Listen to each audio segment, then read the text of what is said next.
Good afternoon, friends. My name is Annie Wilson. I'm the programming supervisor at the FirstOntario Performing Arts Centre that's located in downtown St. Catharines. I'm pleased to be here with you on this beautiful sunny afternoon, Sunday afternoon, for the conclusion of our collaboration with Brock's Dramatic Arts Department on part 2 of Theatre in the Era of Climate Crisis.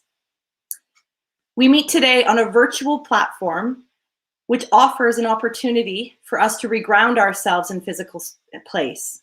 I ask that you take a moment to acknowledge the importance of the lands which we all call home and the First Peoples, the Indigenous, Métis, and Inuit people of your place. The Performing Arts Centre is located in downtown St. Catharines on the shared traditional lands of the Haudenosaunee, the Anishinaabe, the Mississaugas of the Credit First Nation, and many other Indigenous peoples from across Turtle Island. We offer our sincere gratitude. I offer mine and respect to their historic and continued stewardship of this land. We reaffirm our commitment and our responsibility in improving relationships between nations and to improve our own understanding of local Indigenous peoples and cultures. We acknowledge Indigenous Black, people of color, and 2S LGBTQIA+ have been marginalized for centuries and more, and our collective responsibility to take action for a better world that is free from oppression, discrimination, and racism. I am so pleased to be here this afternoon for this special discussion about honoring balance in times of crisis and change with a panel of incredible Indigenous women. I think it's fitting that we are holding this discussion on Valentine's Day, a day that reminds us to lead with love and compassion and empathy. I'm sure teachings that we're going to hear more about from our esteemed panelists this afternoon. I'm now going to pass it over to Lyn Trudeau, an instructor and PhD candidate at Brock University. We have the great fortune to have Lyn with us today as our moderator for the panel. So Lyn, I will pass it over to you. Thank you. Miigwech, Annie. Thank you for that. Lyn Trudeau, Nandindakas, Sagamuk Anishinaabe, Dindinjaba, Anishinaabe Kwe, Miksa, Nadodam. My name is Lyn. I come from Sagamuk Anishinaabe First Nation. I'm an Anishinaabe woman, descendant from Ojibwe bloodlines, and I'm Eagle Clan. It is in tradition within Anishinaabe teachings that we first acknowledge Gitche Manadu, or Great Spirit, in our own language before we speak. And this conveys my relationship to the land and to our people. And so you have an understanding of the teachings that I carry. My relationship to Brock, as Annie said, I've been teaching at Brock for 9 years. I'm a PhD candidate. This term I'm teaching Indigenous feminisms as well as Indigenous perspectives in media, both in women and gender studies and the Faculty of Ed. And I feel that it's important to stay true to my cultural roots as well. Therefore, integrating traditional teachings and knowledge into the classroom, and as well as my research. I was invited here today to be the moderator for today's event, and I readily accepted. I was really happy to be asked, as I believe the work of our panelists, who will meet momentarily, is not only important, but admirable and, well, pretty fantastic. So, but first I am going to recognize how we are able to gather here today, and I do not want to miss anything. So I'm going to literally read it word for word in the way it was sent to me. So beginning in 2011, the academic programs of the Marilyn I Walker School have celebrated the legacy of Marilyn, her gift, and her vision by programming the Walker Culture Leaders series.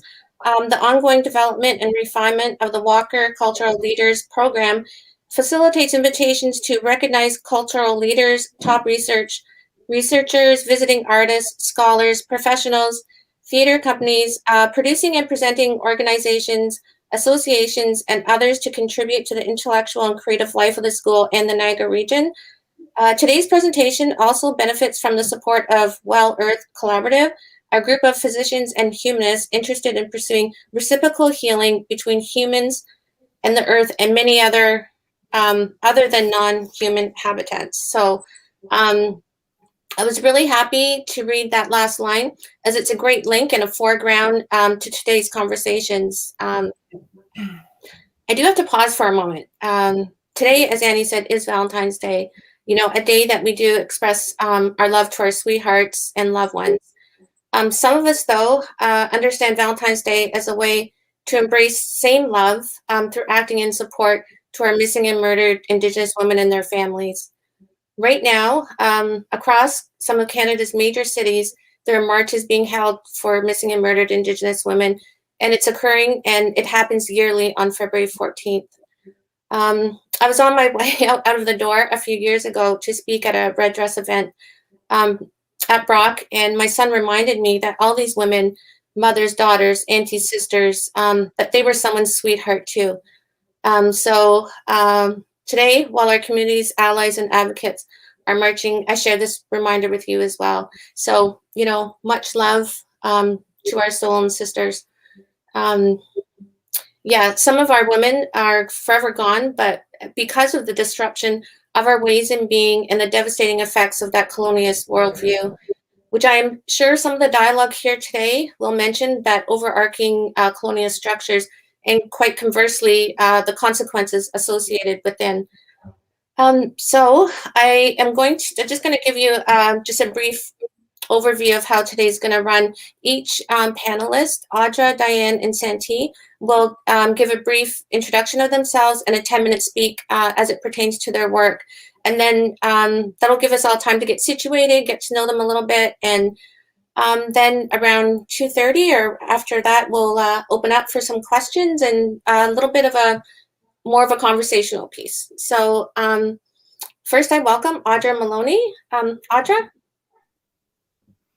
Kwe, Tawasi ipit ganak elabet kupu, wedje listukuch mawayomi, gobet ipit ekbuin. My name is Shihusis Farlek Igo, and my English name is Audra. I'm from the Mi'kmaq First Nation, and I'm Beaver Clan. And in my community and my tradition, I'm Buin. So I'm a traditional healer, and I work with energy and spirits to be able to help people find wholeness within themselves. So we take a look at people who maybe have experienced trauma. We help them move along energies. We help bring back the pieces that are needed for people to feel whole again. And I help guide people along a path throughout their own medicine wheel to find their own balance, physically, mentally, spiritually, and emotionally. I do this work in the community. I'm one of the healers through IDHC. And I've been everywhere from New Zealand to the World Indigenous Forums to Peru and Belize and a lot of other places in the path. So that's just a little bit about what I do. And I just help people move forward in their path and connect with their own spirituality. Mm-hmm. Well, thank you for that, Audra. Diane?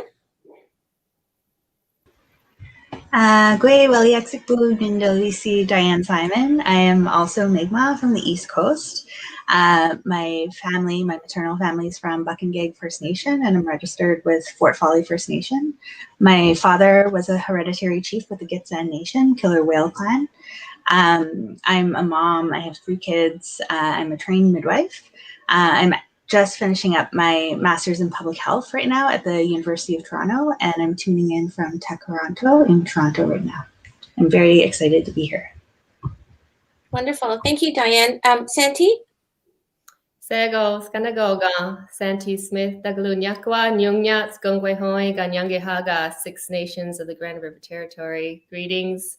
My name is Santi. My Gayangeha name is Dagalunyakwa, which means picking up the sky.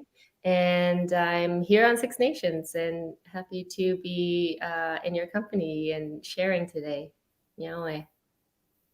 Okay, wonderful. Thank you, Santee. So yeah, thank you for giving, just a bit of your introduction and your background.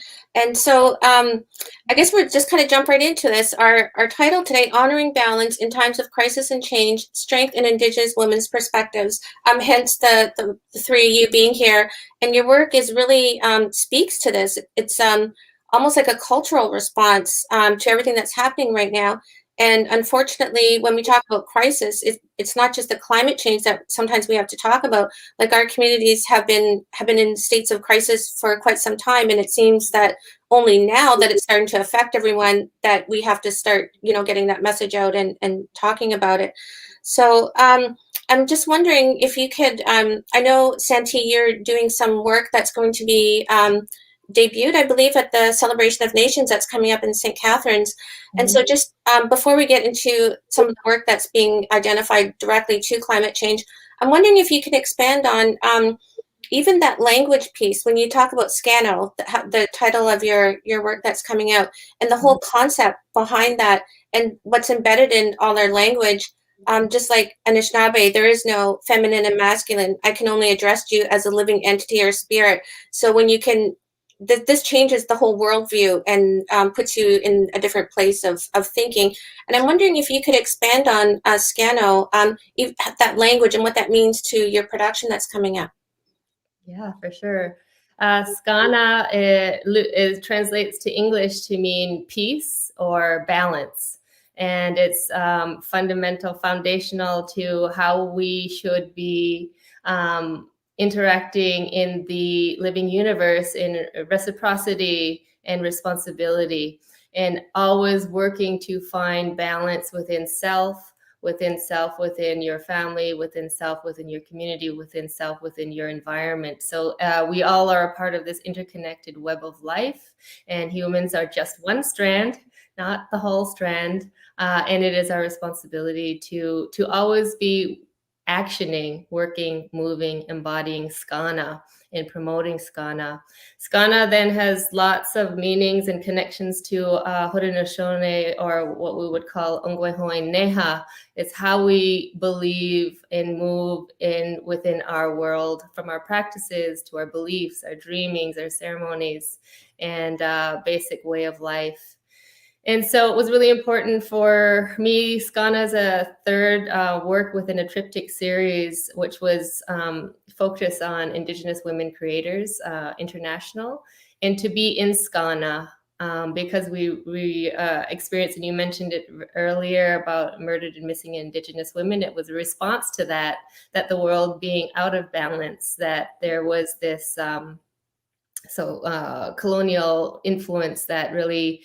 One of the very first things that happened with colonization is the denigration, the cutting down, the silencing of Indigenous women and her connection to the land, and the power that she held in community, the power that was very much equal to, there was a sense of one of the main things is unity, equality, and consensus.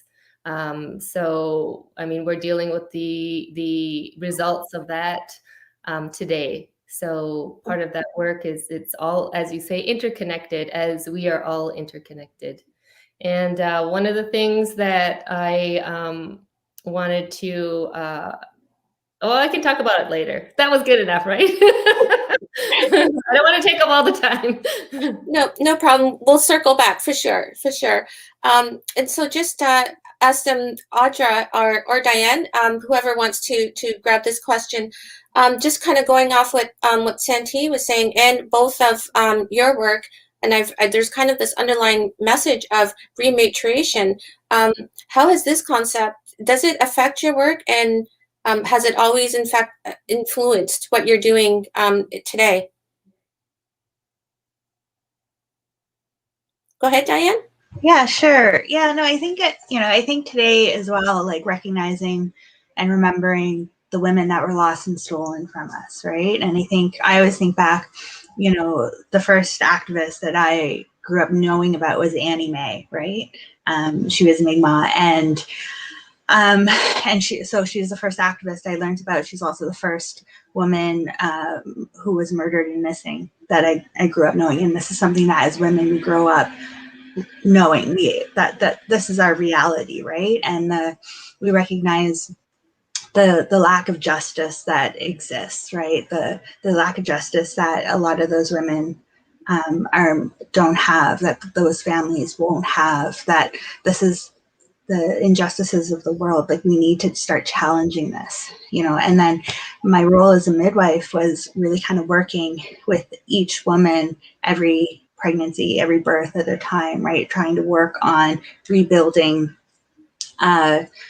those roles within society and rebuilding community from birth, right? Because birth is taken from communities, that's missing.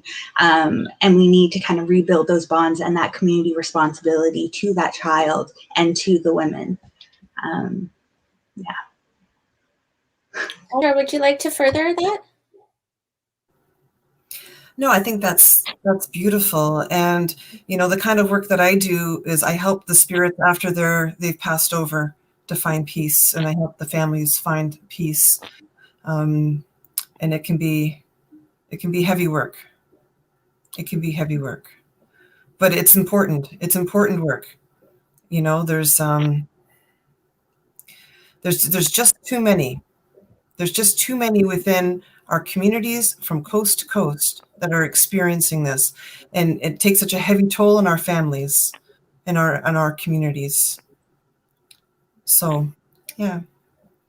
Yeah, so actually, I do know. I just kind of just how you're expressing, this need for family, for community, from birth and beyond too, right? Like after we're gone, and so and I know all three of you have entered into parenthood, and with just the kind of going back to a bit of the climate and different states of crises that are happening and plaguing us right now. Has parenthood kind of made it more of a sense of urgency to get these messages out there? Like, has that played a role in some of the works that you're doing today?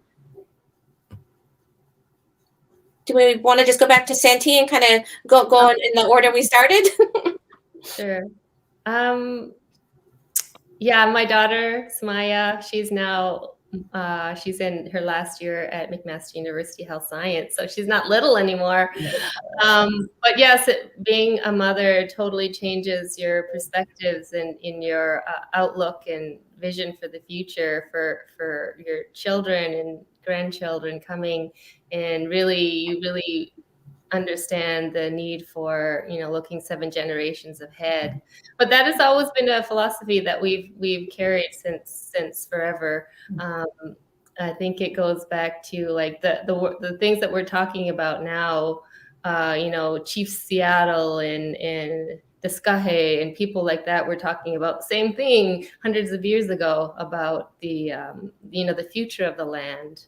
And so it's just like now it's our generation talking about it, and I think it's important for Indigenous peoples, and of course I tell my daughter about it. She's been surrounded by conversations about being just our outlook, our philosophy, and I know when she was younger and she was home, she started collecting seeds. So she started collecting our downstairs in our basement. We have a lot of traditional seeds. So somehow she was preparing. We were also watching a lot of zombie movies, trying to be thinking about survival, and it propelled her to collect seeds. And she did her whole garden for about 2 years, and then we got busy traveling, and then because of the pandemic this past year, we're gardening. I'm already getting our seeds ready for this coming planting season. So in that way, that's how she became involved. And she's also very conscious about, she's not a consumeristic. She's concerned about, overconsumption and things like that. And Diane? Yeah, I think definitely the 7th generation kind of concept. And I think that it's also like kind of getting our mind frame out of this like linear view, right? Like we're born, we live, and that's it. Like we have to think more of that it's a cycle, right? And that what we're doing is going to impact those to come. And it definitely, motherhood is like changed some of what I want to do. but I think that's always like my interest and passion to change things has always been there, you know. And it is like, you know, I don't want to accept the injustices that exist, right? Like I don't want our next generation growing up, you know, with the conditions that we have, right? Or and that our parents have had and that our grandparents have had. Like I want something different. And not just for my family and my community, but for everyone, right? Like, because we're all sharing the space together. So it needs to be a collective approach.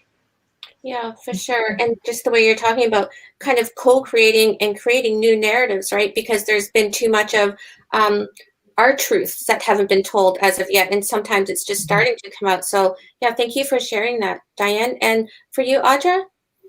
I think that motherhood has definitely changed a lot in my life, Mm-hmm.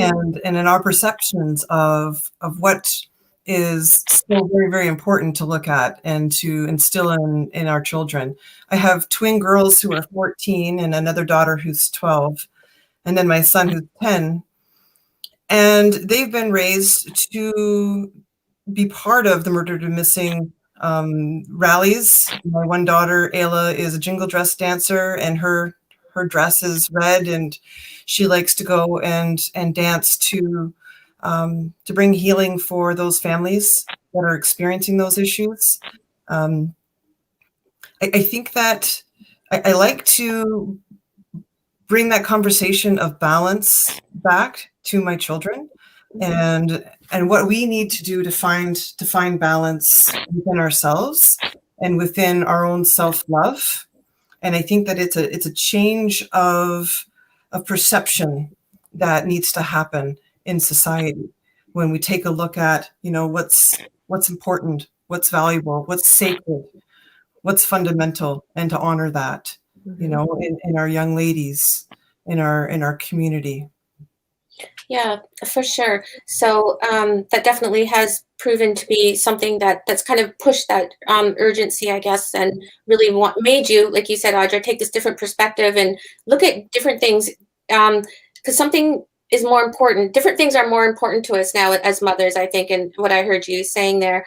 And I think even when we do the land acknowledgement, and it goes beyond acknowledging the original peoples on the land from Turtle Island here, what that does is it also should acknowledge our ways of being and those Indigenous knowledge systems that we had in place before, which, like I said at the beginning, have been so disrupted, and which has led to many of the things that are happening today, and that not only dispossession from the land, but also how we don't even communicate with the land anymore. And I really like all three of you, the work that you talk about, because it's kind of reintroducing to some people perhaps who did have that disconnect, and recognizing the importance of not only living like you know, on the land, but living with it in that harmonious balance, right? So I really I would like to hear how each of one of you are trying to get that message out, and how you're doing that within your work, because all of you have done some really meaningful work with our communities and extending beyond, even into non-Indigenous folks as well, especially given your positions and active roles that you're taking. So along with that, I'm just wondering, could you kind of talk about what inspired you to choose and engage with the work and the performances that you're doing? Did you have a mentor or teacher that you look to? And even along with that now, it's kind of a long question. So, and what's inspiring you now? So starting with me again? Yeah.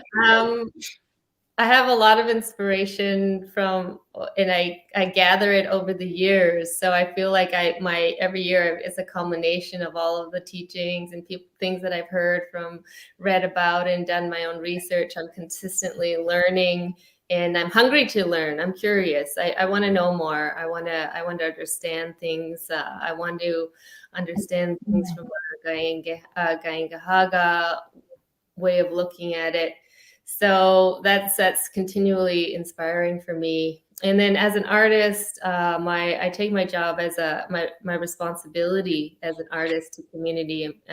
It's not just, I'm going to do a show, I'm going to do a dance. For me, it's more about being responsive to what's happening in the community. And over the years, it's always been putting forward a narrative or a view that's not in sort of Western thought or dance, the missing narratives and about our truth, about how we see the world, and how we would like to move through the world.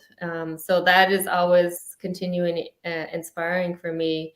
But for the work on Skana about and the connection to land, my work in the land has started where I'm physically embodied in the water, in the clay, covered in clay, or spending time improvising in the land in our home territory in the Adirondack Mountains, laying in water had started probably in 2011, and I just continue to do more of that work. And it is really about that on a personal level. It's how do I physically connect to land? How do I do deep listening to land? And maybe our ancestors knew how to do that. They knew how to commune in such a more just available for them to just commune with animals and trees and plants, and we always know still today that nature is the greatest teacher. Nature is our teacher. The natural law is us, and we are part of it. So how do we now align ourselves in this contemporary world and with all these other things happening around, and go back to that deep listening and healing, and then connection. So that's ongoing work. In terms of my actual physical work with my body, just for one example, we use and working with a lot of people like Monique Mojica. She's a theater artist and playwright about Indigenous dramaturgy. So that is looking at our own ways of creating. So not are we creating work, we're like, well, how do we create? What is it that is our model and our structure for devising a performance or a text? And one of the really important things that's happened in the last while is really identifying that. And I just want to show you something. Oh, this is heavy. So this is my dramaturgical model.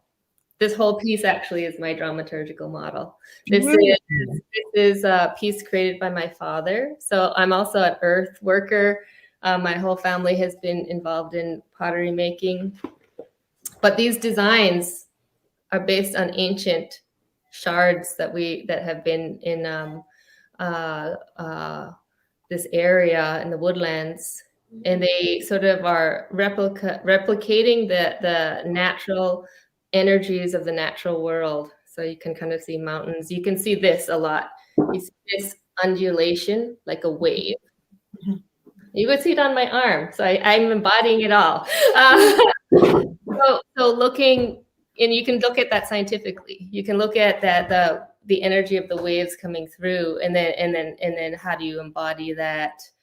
So there's just so much exciting, interesting work to do that I'm inspired to continue to do that. And a lot of people don't get to hear about that, which is why these great conversations, it's good to have this conversation. So when somebody comes and sees a performance, they don't see all of the work that we've been doing to get to where we are. They see like an end product, but really it's about process, and that's been ongoing, and an ongoing and learning process for all of my team to work on that in that way. Yeah, because I've heard you mention, and even in the little piece that I was sent here, how you talk about how you actually have this visceral reaction when you start doing your work, and so just hearing you talk about that, that's really that truly speaks to that ancestral connection that as Indigenous women we have with not just to the land but to all elements too, right? So thank you for sharing that. Diane, did you want to add some? Sure. I mean, it's interesting because, like, I feel like I wear a lot of different hats. So, like, in one area, you know, as a healthcare provider, and now doing more health policy work, there's that. But I find that social activism has kind of weaved itself in and out of everything I do my whole life, right? And I think one of the things with that is trying to redefine relationships, right? And kind of challenging in places where we typically aren't supposed to, or, you know, not taught to. Like, I think that's one of the things, like, when we're younger, we're not really taught about how to engage with the political system, right? We're just, like, you know, taught about voting, right? I think we've all had that in high school, that kind of mock voting, whatever, election. But that's really it. And, you know, so I think a lot of the work that I've done, like, and it's kind of changed over time in terms of, like, perceptions of activism, you know, like civil disobedience and direct action was always, like, typically kind of passed off as being, like, fringe activities, or but now it's much more accepted and normalized, right? So I think it's really about trying to empower people in whatever the situations they're in to be able to speak up and have expectations and challenge the institutions that we're in for, you know, more transparency, more accountability. And I think a lot of that comes from, you know, some of my first experiences as a student, right? Because we go from being children and learners in schools to post-secondary education, where we're now consumers, but it's never ever quite presented that way. But once we realize that we are consumers, we're empowered to kind of ask questions more and have those expectations, right? So, you know, some of the work that's being done that students can do is push their institutions for divestment in oil and gas companies, and, you know, companies that are promoting pipelines in First Nations, right? But those are connections that aren't really laid out for students, and it takes a bit of time to kind of see how, like, when roles change, what kind of opportunities we have to speak up. And I think overall, like, I think that's what we're kind of learning in COVID, like, with all the inequities that are just kind of, like, coming to the surface, right? And people can't ignore them anymore. Needing to figure out, how can we change this, right? Like, let's look at what's important. What are we losing in all of this? Like, the, you know, and how can we change it moving forward, right? Like, we look at Black Lives Matter and police brutality, the fact that, you know, 2 First Nations people are killed by police during wellness checks within weeks of each other, like, recognizing, like, that needs to change and we need to do something about it. So let's push the government to defund the police. Let's create other systems, right? Support systems. Yeah. Yeah, no, for sure. That makes sense, because when you're talking about and mentioned how the thing with language, well, even the language that a lot of these events get reported on, when it's like protesting and really almost portrayed in such a negative way, but when you actually, like, land defenders and water protectors, that changes the whole perspective on it and where you're coming from. Like, you're not protesting something, you're supporting all natural life and that different way of being with how we used to think, right, and used to live. So Audra? Well, I think that my path has been a lifelong path for me. There's a lot of Buin people in my family and within our ancestry, but there's been some significant points that were turning points in my life that took me from focusing on what I was focusing on, which was Indigenous education, into focusing on the spiritual side of my medicine wheel. And I think that was going down to Peru, and the medicine ceremonies that I partake in down in Peru, and working with some of the people that were down there, and the messages that I received within that, and letting me know that I really need to utilize some of these skills and focus on community. So coming back from Peru from those years ago, I've done a lot of training with a lot of different people. I got an Indigenous scholarship for the Foundation for Shamanic Studies, and I went down to the advanced level with them. And what they did is returned a lot of technique knowledge to me, which I was very, very grateful for. But taking my own culture as a Mi'kmaq woman for my own family and our own teachings and the elders that are in my family really filled in, I think, more of the gaps of how I can be of good service to my community. I think one of the transformative moments, I would say, would be a few years ago in 2018, when I had gathered together Indigenous healers from across Canada, and we had met up in King City, and we were talking about our ways of knowing and doing, and how do we merge that, or is there a possible way to merge that with Western mainstream medical modalities? Is there a common ground that we can discuss? And it was an incredible time that we were together. Very, very, very powerful, very, very amazing. And the very, very last day of that, a friend of mine said, listen, I have somebody who's up from Ecuador, who's a master shaman, who's a friend of mine. Is it okay for him to come in and speak about what happens there? So we got that through our elder healer, Colin Mousseau, and he said, okay, you can come in and talk about what he's doing down there. So he did. And it was very much on track and on point about what they do to make sure that their people from their tribes have the knowledge and the expertise from their own healers. So they would bring those people in first. They would do whatever they can do. And then the Western mainstream modalities would come in and step in and do whatever that's left to be done. Mm-hmm. So the end of the conference ended. Everybody went their separate ways. I went my separate way, and I never thought I'd hear from this person again, this master shaman. His name is T. Antonio Cheria. And later on in the summer, I had a very serious eye accident where a medicine tree, a black walnut tree, took out my right eye and blinded me. And at that time, I kind of thought, well, in a lot of our old stories, when you're working with things, you're working with the spirits, there's blindness, and a lot of that's woven through a lot of our ancient stories. And I thought, well, this is just going to be the way it is. I couldn't see anything out of my right eye. It was completely white. And it totally actually gave me, I have two eyes, two pupils in my right eye now. So it's very interesting, extra perception. So I'm coming home with my husband. My husband's driving, of course, and this is weeks later. I'm still blind.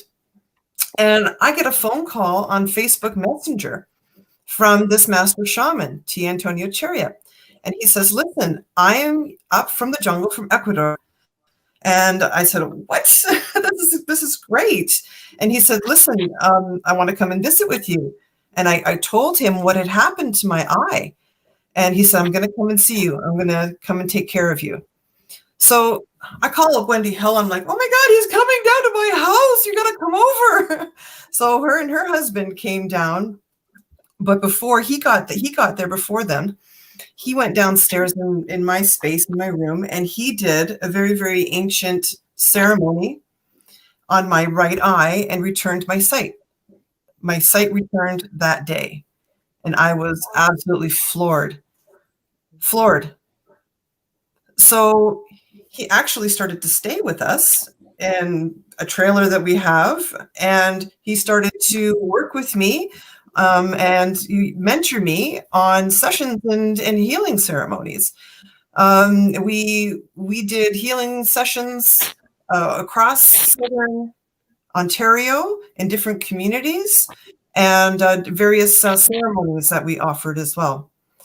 So we came to a place we were offering this really cool thing where we were both bringing in some of the gifts and knowledge that we both have learned.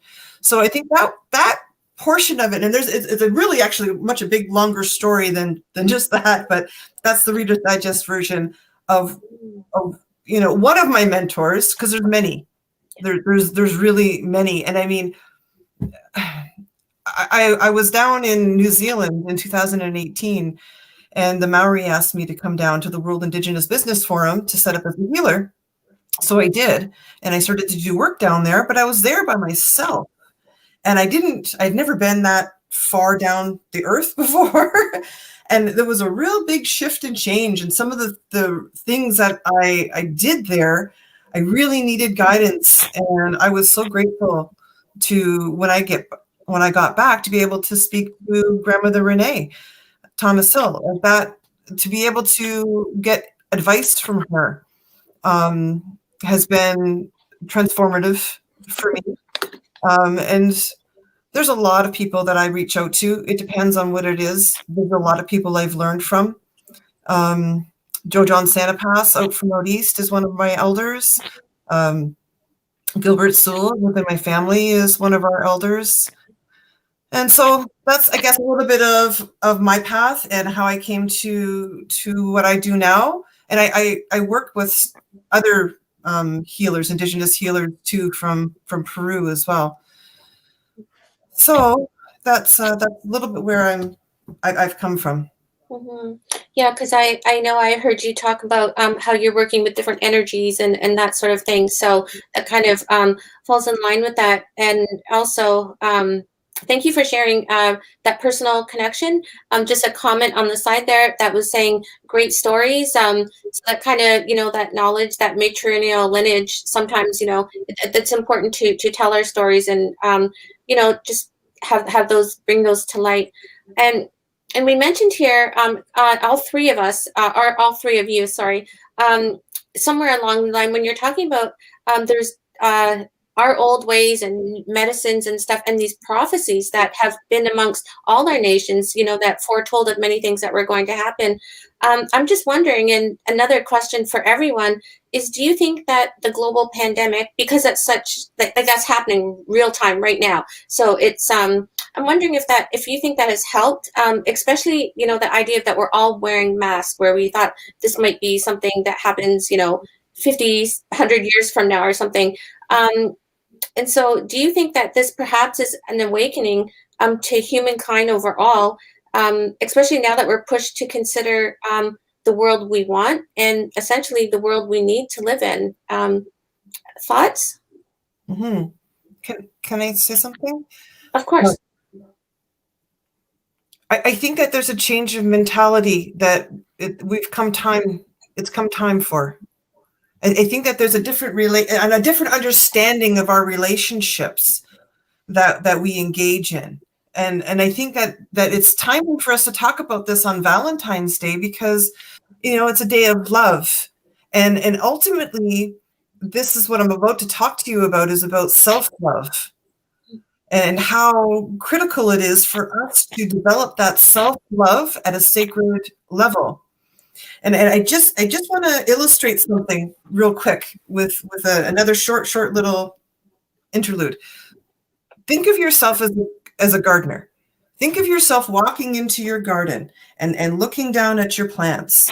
And you can see very clearly as a gardener that there's a relationship that's happening for that plant that's growing.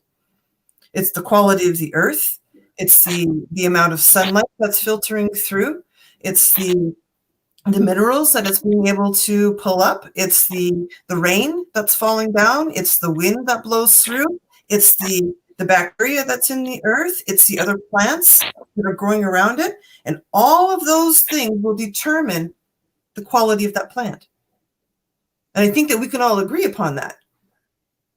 You take care of these elemental things, a plant can thrive if you pay attention to it. It's watered regularly. You pull out the weeds. There's, adequate sunshine. There's not a conflict in plants, right? We don't plant our tomato plants underneath the black walnut trees. We understand that there's a relationship around that plant. And we need to take that mentality and bring it back to ourselves and understand that we too are in a constant sacred relationship with everything around us. We're in a sacred relationship with the water, because without water, we're not going to be able to live. It's a sacred relationship. For us, as Mi'kmaq people, we talk about he or she who peels themselves up from the earth and walks upright, because we understand that the human being is made as a reflection of is a marriage. It's a marriage of the earth and of the water and of the air. So developing that self-love is saying to yourself, what do I need to thrive? What are the elements that make me up, that I need to thrive, that these are sacred? And not only do we look at the water, and on many different levels, our water intake, the quality of water that we're consuming, the structure of the water. It's fun when you see scientists, when they are able to take a look at some of our traditional teachings and put science to it, like Dr. Emoto has, when he looks at the structure of water, based on the emotional disposition of whoever is in the vicinity of that water. Well, our water walkers have known that for a very, very long time. And that's why they're going to the waters and they're praying at the waters, because they know that they can structure those waters. Well, remember that we're 70% water as human beings, just like the earth is 70% water, give or take, right? So what about structuring our own water within our own bodies, within our own self-talk? That's self-love.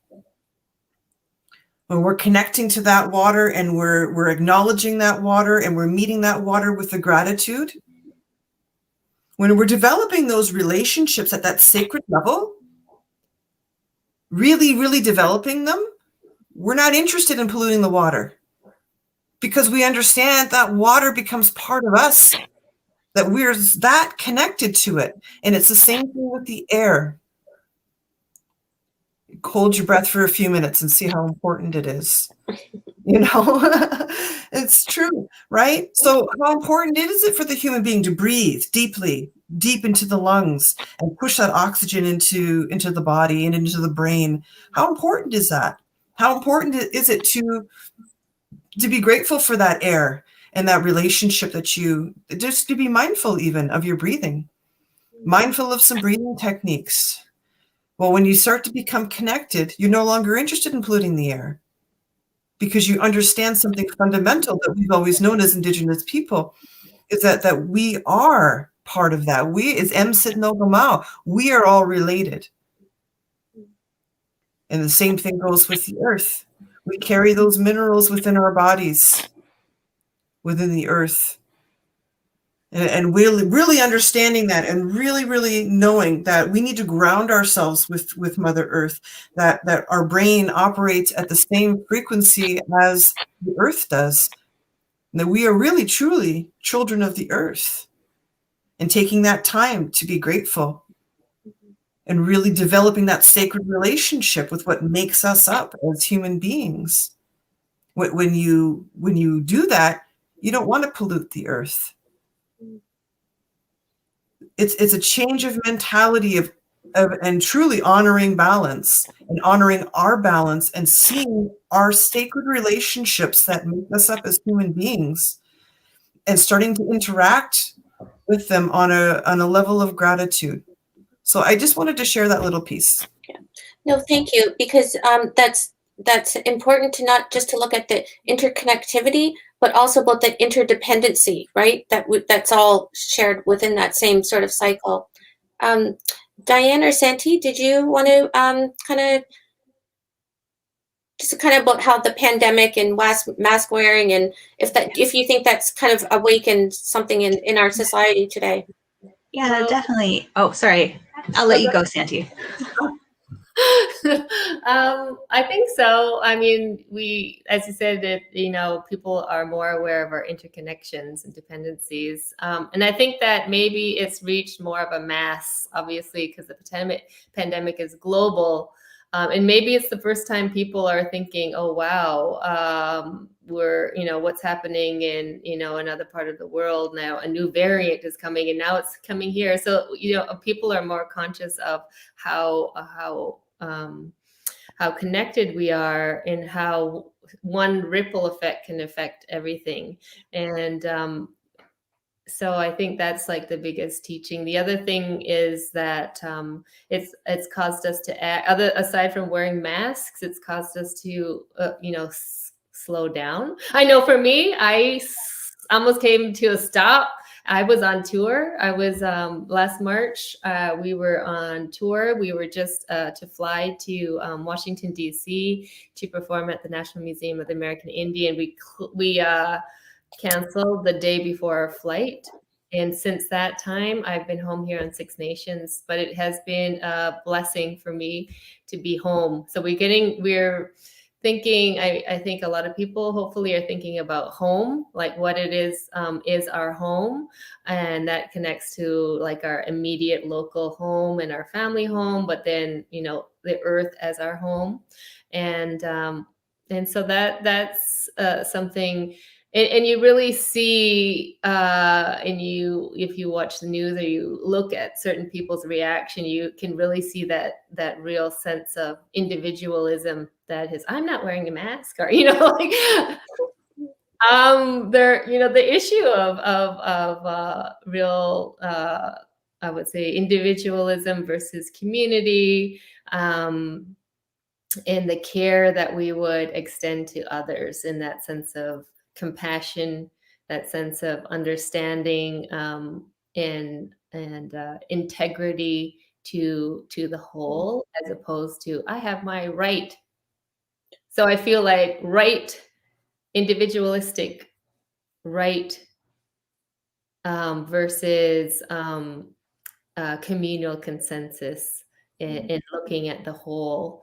And I think that's a real big shift, and a different way of looking at things, say from an Indigenous perspective versus a Western thought kind of and it also reflects bigger philosophical understandings of how we view nature.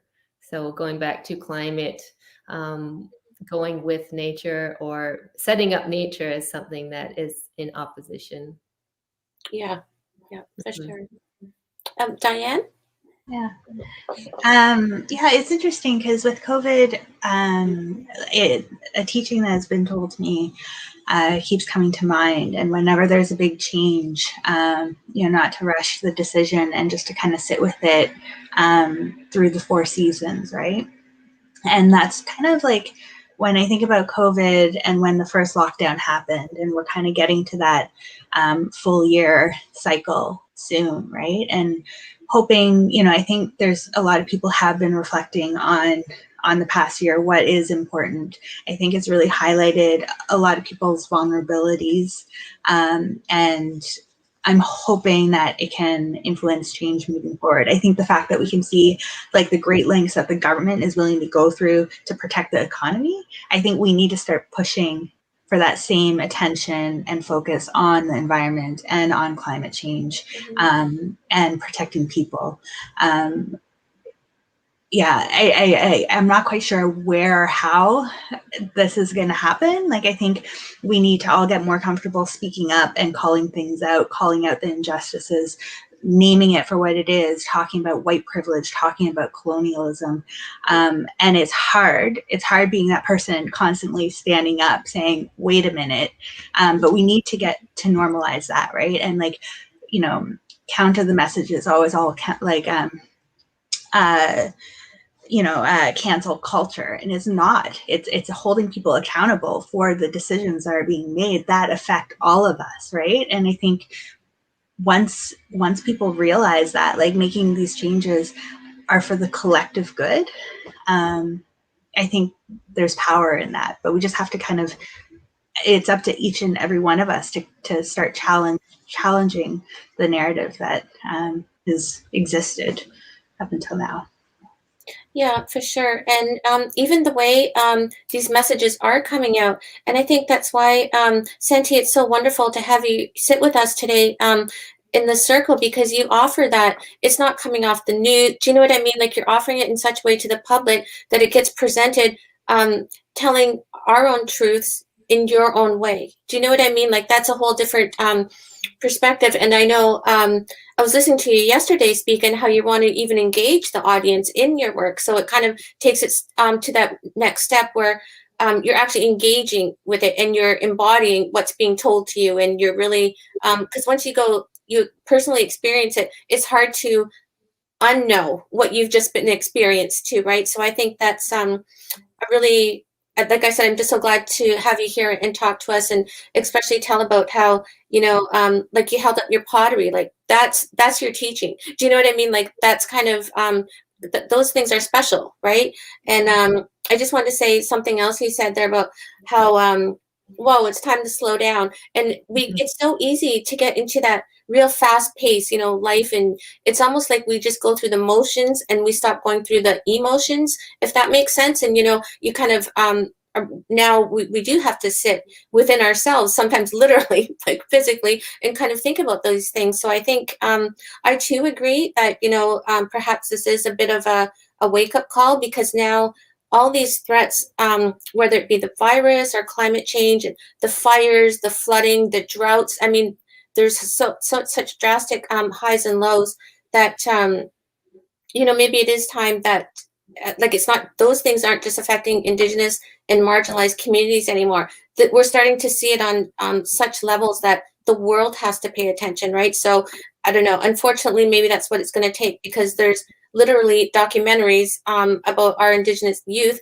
who are now in their early 20s who were raised on boiled water advisory. I mean, so now, so hopefully, as you were saying, Diane, having that extra voice and start holding the government and many people standing up and talking and holding people's accountable, that there will actually be that voice that's going to be going out there. And I just want to, there's not any questions, but a couple comments I wanted to share with you, because they're really quite sweet. So I want to tell you, we have one here that says, from Adrian Smoke, so nice to see and hear from strong Indigenous women. So I think that's I don't know. I just want to put that out there, let you panelists know you're the people are listening. And another one from Colleen Smith.